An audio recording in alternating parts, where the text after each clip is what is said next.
Welcome to the 1986 heavyweight bout between Mike Tyson and James Tillis in Glens Falls, New York.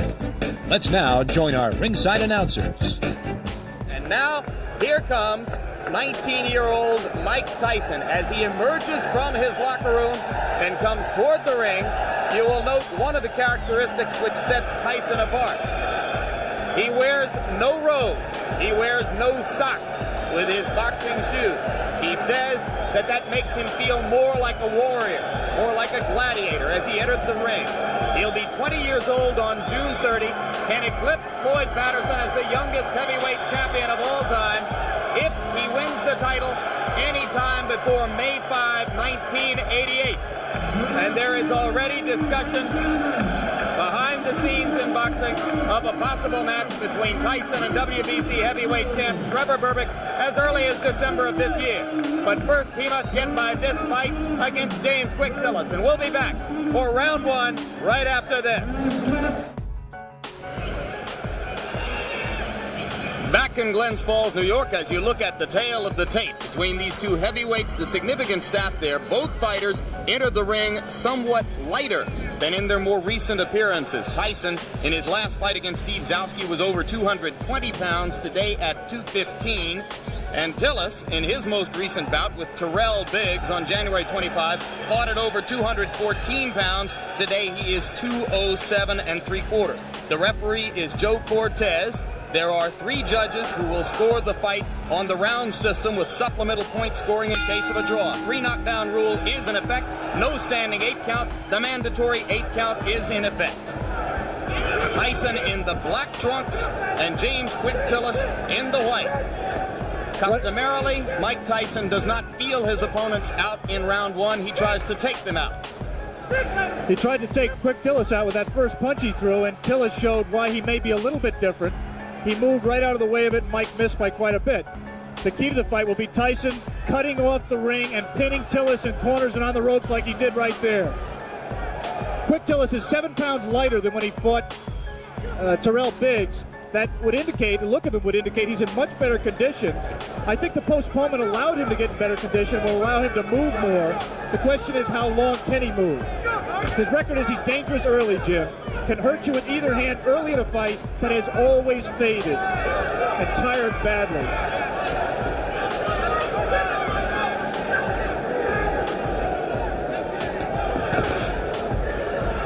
Tillis delivering the left jab and following with the right.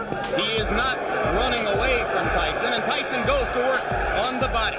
Some say that what sets Tyson apart is the intensity and the effect of his attack to the body. It is amazing to see such a young fighter understand so well the importance of body punching. Generally, it takes a veteran to understand that by punching to the body, you can take all that movement away from James Tillis, and that's what Mike Tyson plans to do. You saw Tyson with the left hook splitting Tillis' guard and getting the punch through moments ago as he had Tillis in the corner. Joe Cortez, the referee, the only one of the 3 judges in Las Vegas a few weeks ago who scored the Larry Holmes-Michael Spinks fight in favor of Holmes. That was an excellent right uppercut by Quick Tillis, which is a punch that should be effective against someone who comes in burrowing in like Tyson does. For some reason, Tillis landed. He was so shocked he grabbed.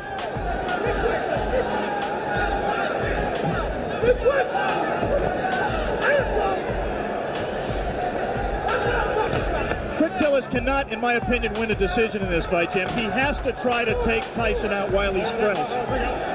You see that Tillis grabs Tyson behind the head when he ties a fighter up. He customarily does it by tying them up behind the head. That will not deter Tyson from flailing away at the body, as he did right there. And Joe Cortez, the referee, quite properly did not break the fighters because Tyson's hands were not tied up.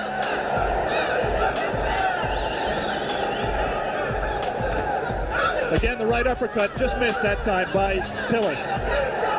Late in round 1, a round in which Tillis has not acquitted himself too badly, as he has managed to stay away from Tyson's thunderbolts, although he just took a right hand. We'll be back.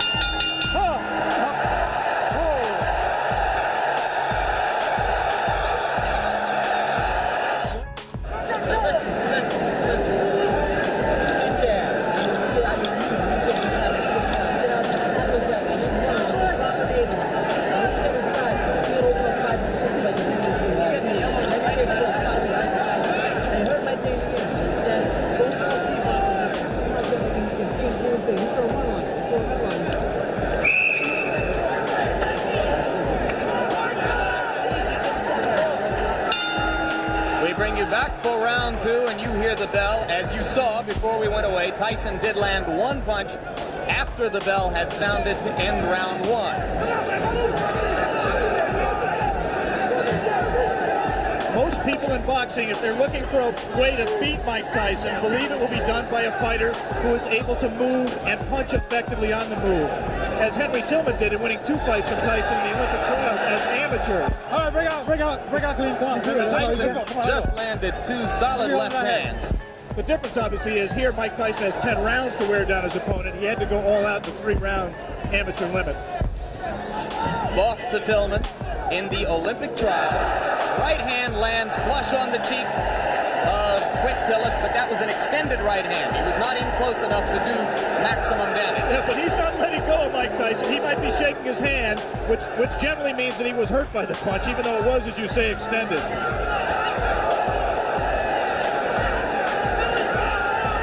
Simply a matter here of Tyson finding the range. He can't be too far outside, but he can't get so close that he allows Tillis to grab him, as Tillis will always do when Mike lets him.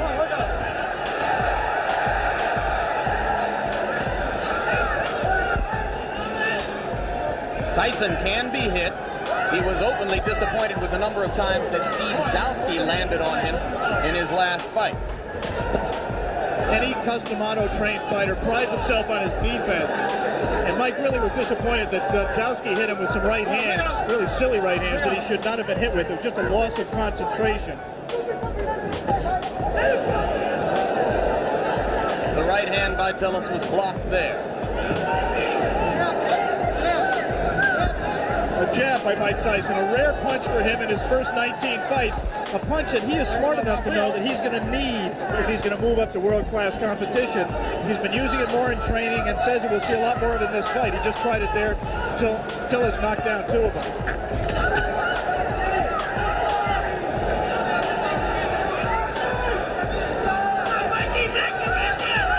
Good head movement by Tyson coming in. For the moment, Tyson is not nearly as busy as he has been in some of his previous fights against much lesser opponents. No doubt a sign of the respect that he must have for a fighter of Tillis' experience. There's the punch that, in my opinion, is going to win the fight for Tyson. It's that right hand to the body. He won't knock Tillis out with it, but he will wear him down and bring his hands down so he can land punches to the head. He got him with the left, and you saw Tillis staggering backward momentarily. Not seriously hurt, but Tyson has begun to break through the guard around the face. And there's a right hand as Tyson continues to land at round 2 ends.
Back in Glens Falls, New York for the beginning of round 3. More than 8,000 people here in the Glens Falls Civic Center.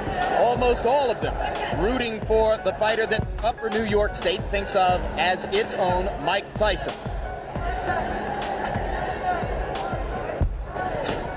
Right now, all of the aggression is out of Mike Tyson. He is keeping his distance. He's trying to learn how to box with James Quick Tillis.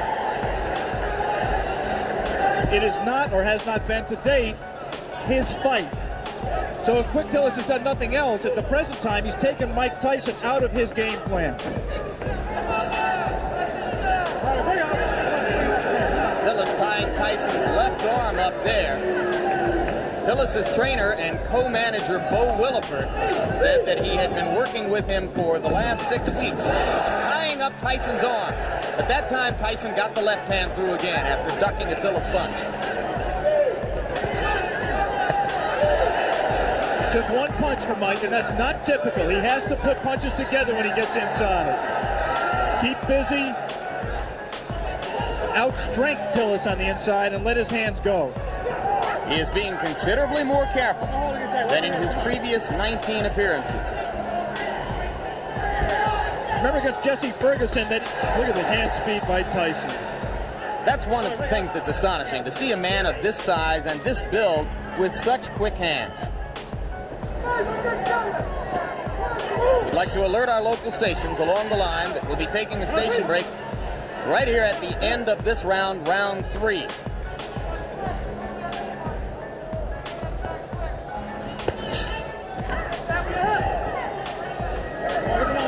I was saying in the fight against Jesse Ferguson, Ferguson fought a negative fight, fought to survive for the most part. The punch that turned the fight around was a combination, actually, a right to the body and then doubling with it, coming right up the middle. Let him go. Looks to me like Tillis is open for an uppercut up the middle the same way. Come on, get those arms out. Come on, work at it. This is an important learning experience for Mike Tyson. He's going to have to be able to handle a quick Tillis to get to the top of the heap, and he is right now. Tillis is making a mistake of trying to trade with Mike Tyson. He should be moving off the ropes. Instead, he got into a little bit of macho there, and Quick Tillis is not going to be around long fighting that way. Again, he scores with the right uppercut. Does Quick Tillis. Repeatedly, Tillis has scored with the right uppercut. But Tyson is beginning to wear down Tillis' defenses, particularly when he catches him against the ropes and then releases the hands. Round 3 coming to a close, and Mike Tyson warms to the task once again as the round comes to a close. Back with more after this word from our local station.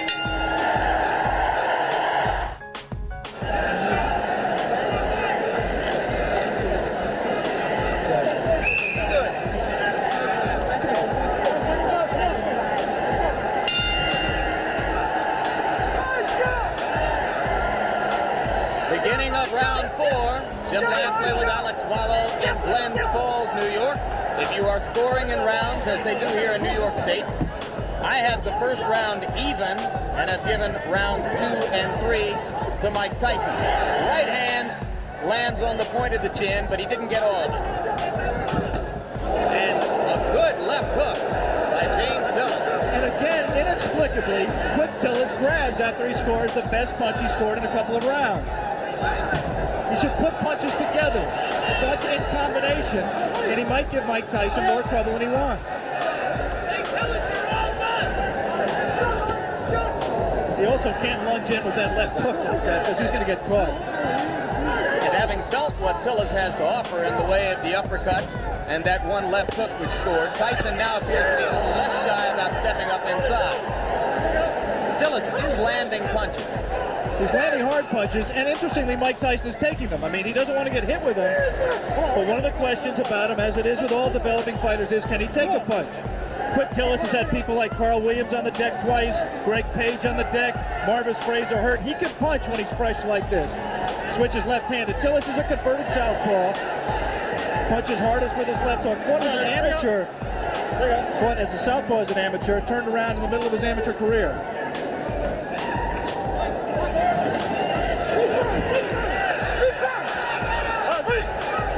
Both of those left hooks missed slightly for Tyson. But how low he gets to duck under those punches. Extraordinary. Tillis could have butted him with his knee there. Right now, Mike Tyson is having problems solving James Quick Tillis. He doesn't really know, the things that work for him normally are not working for him, and he's going to have to go to things that are a little bit more sophisticated. He's going to have to cut the ring off better, and he's going to have to find the range better. He just can't walk inside and let Tillis tie him up like that. Has to let his hands be busier, and at the same time avoid getting hit himself. As for Tillis' chin, you might note that a long time ago in 1981, he went 15 rounds with the very dangerous puncher Mike Weaver, largely by staying away. But on the other hand, he suffered a technical knockout in the first round against Tim Witherspoon 2.5 years ago. You'd have to say that is a fluke, the loss to Witherspoon. Tillis claims he slipped on some water in the corner and was distracted before he got punched. Again, he lunges in, it gets caught! The left hand drops Tillis onto the seat of his pants as round 4 is coming to a close. I'm not so sure that his right foot wasn't stepped on, causing that knockdown. There was definitely a punch, but I believe that Tillis's right foot was stepped on by Tyson at the moment the throw landed. All right, let's stay right here and take one more look at the knockdown. I'm clearly wrong. That was just a clean punch. He was off balance. We said that Tillis could not lunge in with the left hook. He lunges in with the left hook. Tyson very cleverly slips it, comes back in a punching position and lands a left hook. That was not the full power of Mike Tyson, but Tillis had lunged, was off balance, and he was able to drop it. Let me repeat that there was no tripping involved. There was a clean punch. There is the Tyson corner. You see Kevin Rooney in the year of Tyson, another custom auto-trained fighter.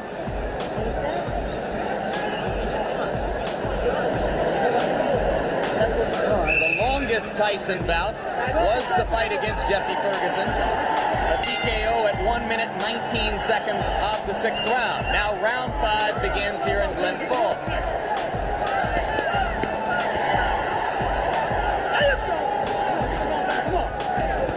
Tillis still willing to trade leather with Tyson. I don't think that was a punch. The knockdown punch was a punch that hurt Quick Tillis. It definitely got his attention, but he wasn't debilitated by it. It's not that was not looking. Did not look to me to be the beginning of the end. He might have learned not to lunge so badly with the left hand, though. There you see Tyson whacking away to the rib cage with the right hand. Again, Cortez warns Tillis for holding behind the head. Tillis switches briefly to southpaw and goes back. And again, he holds behind the head. Mike Tyson is not doing his job in those clinches. His hands are free, but he isn't using them. Right there's no reason for Mike not to rip punches to the body. We talked about his ability as a body puncher. He has it. He just isn't using it.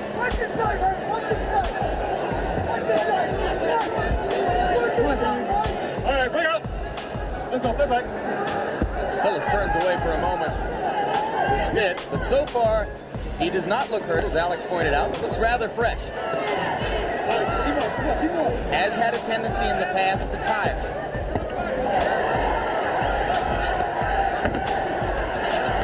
This is not a good round so far for Tyson, who is missing more punches than he lands.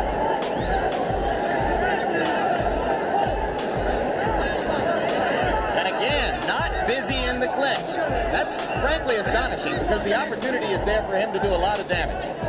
There, he gave a half-hearted effort at that combination we talked about, the right to the body and the right uppercut, but he didn't land it. He did land punches at the end of the flurry. And that's what he has to do with Tillis. He has to keep punching. He's just letting isolated punches go. Like a single left hook, nothing behind it. He has to punch in combination to be effective. There's a great tendency here to compare Tyson to another young heavyweight, Olympic super heavyweight gold medalist Terrell Biggs. Tillis extended Biggs to the full 8 rounds where Biggs got the decision, and that was on January 25. 2 good short chopping right hands by Tillis. Tyson waiting for Tillis to open up, and those 2 body punches did get Tillis' attention, and he grabs.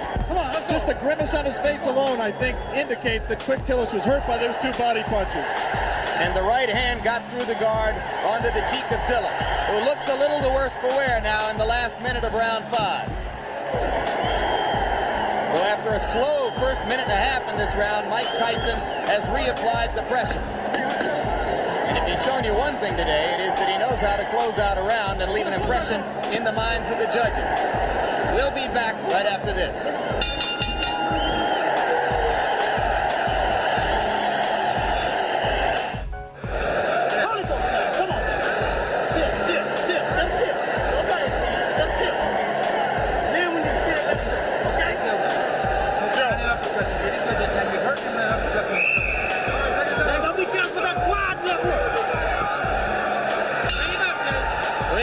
For round 6.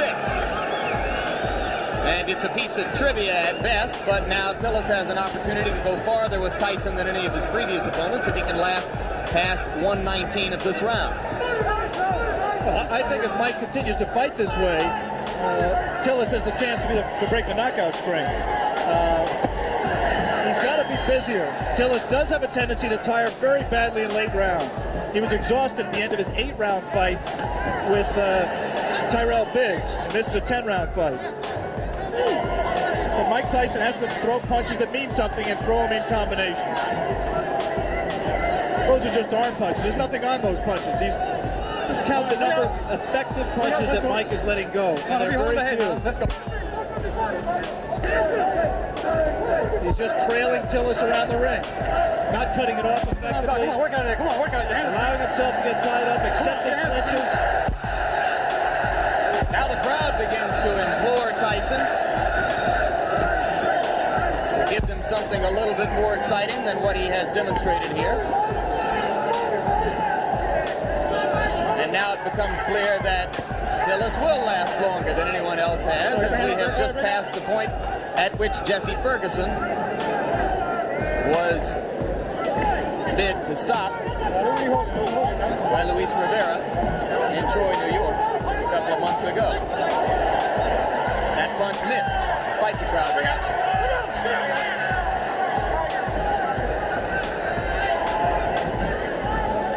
Since we are talking about the possibility of the fight going the distance, scoring at the halfway point,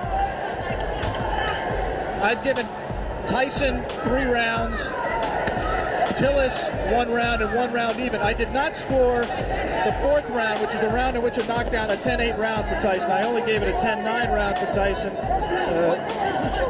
because of the fact that Tillis was dominating the round up to that point.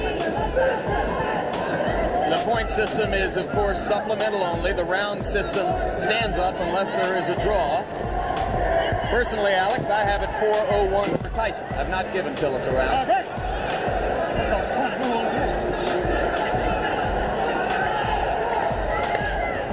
are 2 ways of looking at what Mike is doing. One way is to say that he's pacing himself, he's waiting for the opening. The other way is to say that he's getting frustrated and getting taken out of his fight.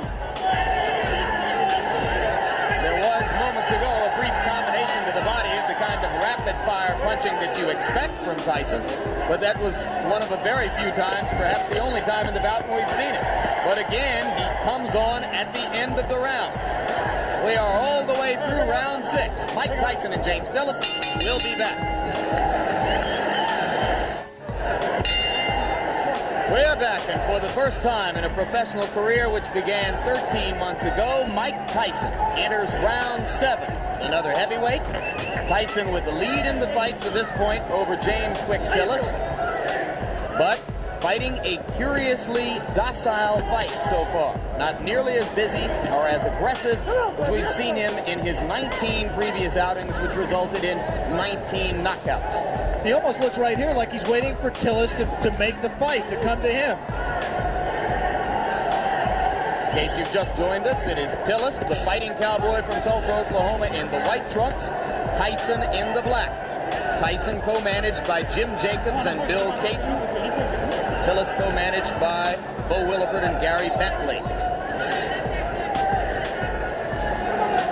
One curious thing that we learned before the fight about Tillis' condition, we said he's always tired late. Bo Williford and Gary Bentley found out after the Biggs fight, through the doctor's examination, that James Tillis has a number of allergies. Among them, allergic to milk, citrus, and wheat, which could make things difficult for a fighter who, on the day of a fight, eats wheat cakes, drinks milk, and orange juice. There you go, come on, there you go, James. We have to assume that that was not his pre-fight meal today. He actually was eating mainly cranberry juice. But it has helped his stamina, and I think he also trained harder for this fight. He realizes this fight means everything to him. He has lost 4 of his last 5. And Bo Williford told me last night that if Tillis were to be knocked out today and wanted to continue as a fighter, he would do so without the help of Bo Williford. Yeah, this is career time for James Quick Tillis. Incidentally, if you're not a boxing fan and Tillis looks familiar to him, you may have seen him in the movie The Color Purple, where he had a brief part as Henry Buster Broadnax in the juke joint scenes. Spent 2.5 weeks with Steven Spielberg and crew in Los Angeles, where they called him Darth Vader. There's a right hand by Tyson. And the uppercut. Tillis is not noticeably hurt by that punch. Nice cut. There is blood above his left eye. Exactly right. Mike was a little bit extended with the punch, did not have the proper range for full power. Now he's at the right range, though. He lands something here.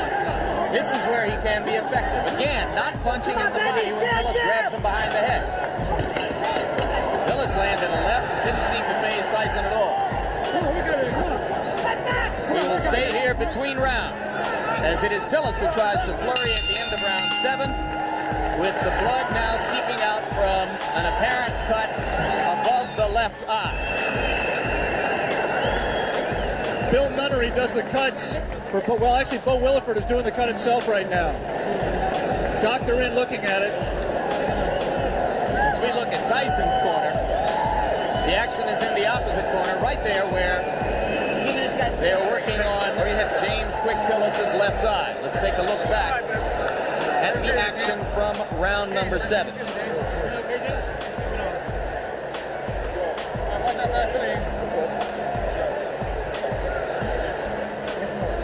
You see what Tyson did there. He scored the right hand to the body, missed with the right uppercut that we thought he could land if he kept throwing it, but continued to punch.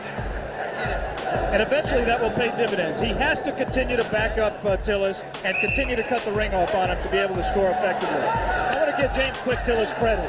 He's been in with a tough young bull, and he's fought harder and stronger really than I've ever seen him fight in his career, including the time he fought for the title. He is showing something that a lot of people have questioned over his career, and that is his heart. He's cut, he's taken some brutal punches, and he is fighting back, moving and still trying to win this fight. One of the greatest trainers in the history of the sport openly questioned Tillis' heart while he was working with him. Angelo Dundee worked with Quick Tillis for the Weaver fight and some subsequent fights. He finally just gave up. He said James had no spirit to fight. Tillis told us in the pre-fight interview that he found that spirit. Didn't know why he'd never had it, but said he found it for this fight. He was going to be a different fighter, and he has been. You cannot question his courage or his commitment today. He has been there from the opening bell. He has not run away as he did 15 rounds against Weaver in 1981.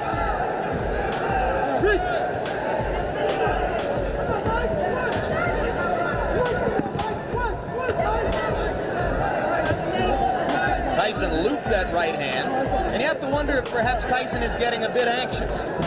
We are into round 8. The knockout string has been a prominent part of the marketing and publicity which has surrounded Tyson's rise.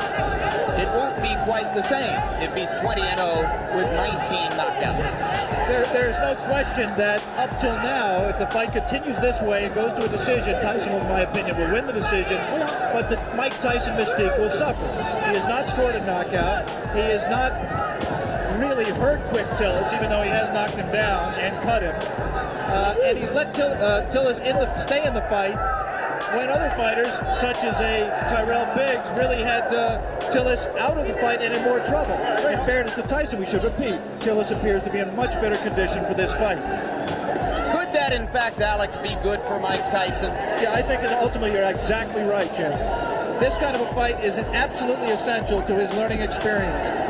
It's obvious for a fighter who punches with as much power and who places as much of his fight plan on power as Tyson does, that any kind of movement cuts down on his power because it doesn't let him set himself as well. It was inevitable that he was going to have to learn how to fight a guy who could move and box. It's good that he's fighting one like Quick Tillis to get that learning experience. And maybe if he has to go to decision to win the fight, then there won't be as many people asking every day, when are you going to fight for the championship of the world? Those same people who are questioning his chin and his ability to go rounds will turn around now, since he's demonstrated that he has not gotten exhausted and he's taken good punches, will now turn around and say, well, he can't punch. Mike Tyson just went left-handed, and that was decidedly left-handed. It's the first time he's been that committed to a left-hand stance since his fourth professional fight. It means he's a little bit confused, a little bit frustrated, and he's willing to try anything new right now.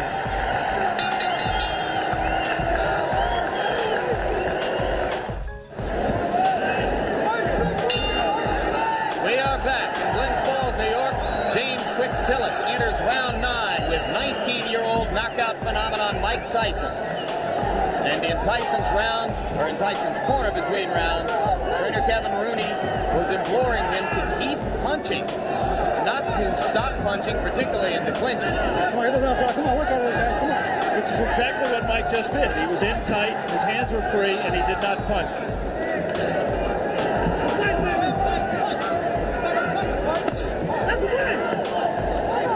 Mike Tyson looks very much like the Mike Tyson who lost 2 close decisions to Henry Tillman in the heavyweight trials for the Olympic Games in 1984. He is confused by the movement. The movement does not allow him to hit a stationary target, and therefore he can't set himself as well. We have not seen the evidence of the jab that Mike Tyson said we would see. And Henry Tillman recently scored a first-round knockout over Bash Ali in a cruiserweight fight. Could he be, in his own way, Alex Wallow, progressing at just as impressive a rate as Tyson? Well, Henry Tillman was very impressive winning the North American Boxing Federation Cruiserweight title by scoring a sensational first-round knockout over Bash Ali, as you pointed out.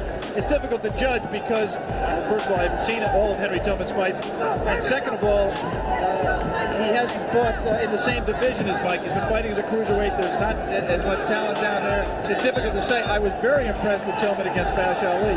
He will be inevitably a future opponent of Mike Tyson, as will Terrell Biggs and a number of other these young heavyweight prospects. Coming up immediately after this fight, our coverage of the Kentucky Derby, beginning of ABC Sports' run through the Triple Crown this spring. Right now we are in round 9. Mike Tyson well ahead in the scoring, or so we would judge it, against James Tillis, but looking for a knockout to keep his 19 knockout string alive. I'm not sure he is looking for a knockout, Jim. He certainly isn't fighting like someone who is. It's possible that, number one, he doesn't know how to knock Tillis out. Tillis has presented a problem to him in terms of power punching that he can't solve. But secondly, it's also possible that Mike Tyson is interested in how he is going to react to fighting rounds. He's heard all the doubters say he can't go 10 rounds or 15 rounds, and maybe he's in the back of his mind trying to find out exactly how he is going to respond in that kind of a fight that he is in no danger, in my opinion, of losing. Maybe in the front of his mind. 22 seconds remaining in round 9. More and more it looks as though Tillis is going to be able to go the distance. And Tyson again is not busy during the clinches when his hands are free and he has a chance to punch.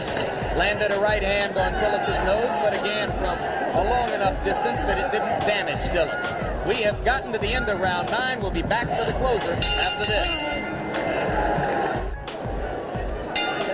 We are back in Glens Falls, New York, round 10. The crowd tries to liven itself up, try to provide some encouragement to Mike Tyson. Most of them have come here today hoping to see a knockout and, frankly, expecting to see a knockout. Tyson tries to deliver with the right hand and steps in and throws the left. Tillis again ties him up.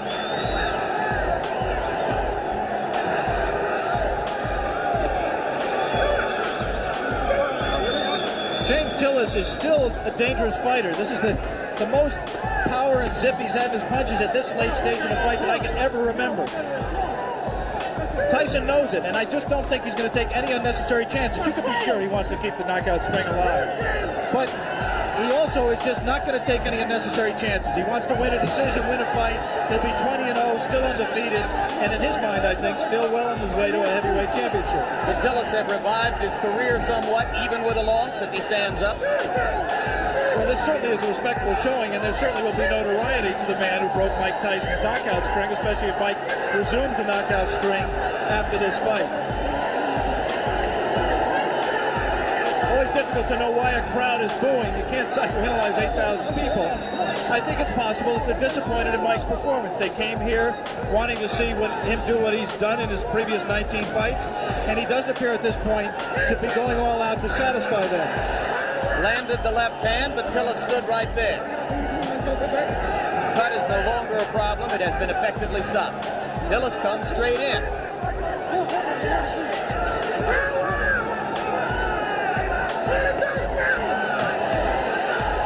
And now Tyson, one of the few times we've ever seen him swinging wildly. Good left hand. Tillis is still there. Come on, we got it.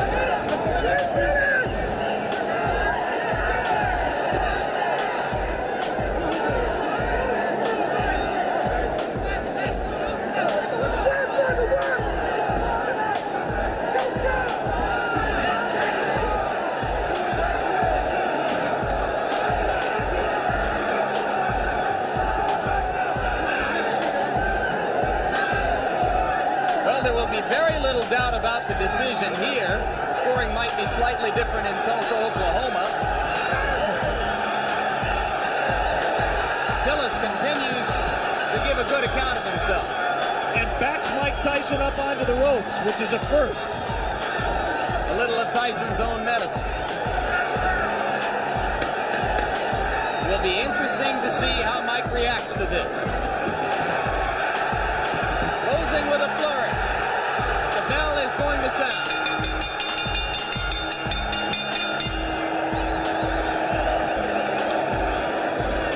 Big smile on the face of Bo Williford as he steps into the ring.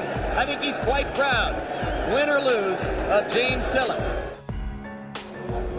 All right, now we are back live in Glens Falls, New York, and in the middle of the ring announcer Paul LaFleur with the decision Ladies and in this gentlemen, fight. here is the official score. Judge Bernie Friedkin scores it 6 rounds to 4.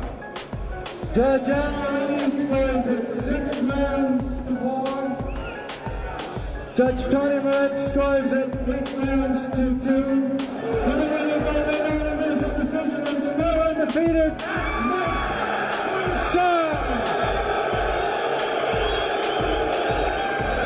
So for 19-year-old Mike Tyson, moved the record now to 19, or make it 20 wins, no losses, 19 of them by knockout.